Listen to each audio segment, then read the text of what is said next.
While he was watching television, the channel changed on its own.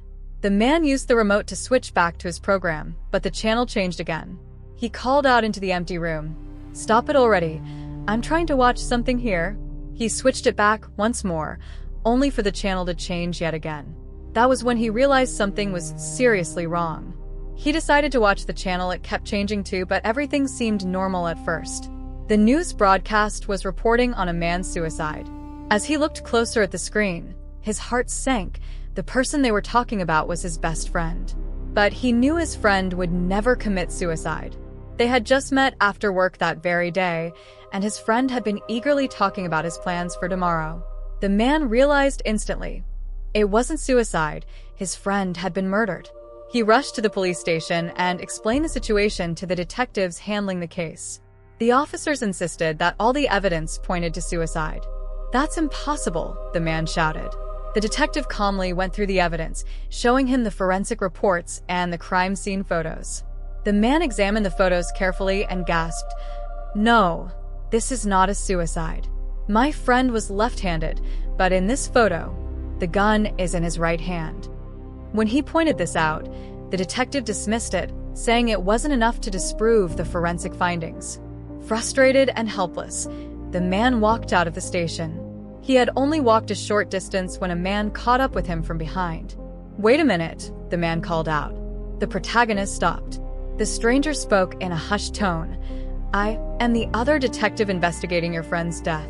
I was part of the first response team at the scene. We walked into the apartment and took photos, but what we saw with our own eyes did not match the photos we took. It was as if someone was altering reality instantly. The very first scene I witnessed was your friend falling, hitting his head, and dying. But when I looked at the photo I just took, there was a gun in his hand, and he had shot himself. When I looked back at the body, the scene had suddenly changed to match the photo. I've experienced many things like this recently. Call me tonight. Here is my business card." With that, he turned around and vanished into the crowd. At first, the man thought the detective was completely insane. Such a thing was impossible. But then, he remembered what had happened at home. The television channel changing by itself. Suddenly, a random passerby on the street leaned in and whispered to him, "Drop this case, or terrible things will happen to you." Confused and alarmed, the man asked, "What are you talking about? Who are you?" But the stranger immediately took off running and disappeared before he could catch him. Shaken, the man walked into a grocery store to buy a few beers. As he handed them over, the female cashier looked him dead in the eye and said, "Listen to that man." Startled, he asked, "What did you just say?" The cashier blinked, her expression blank, and replied, "That will be $25, sir." The truth finally hit him like a tidal wave. The entity he was trying to find could control people's minds.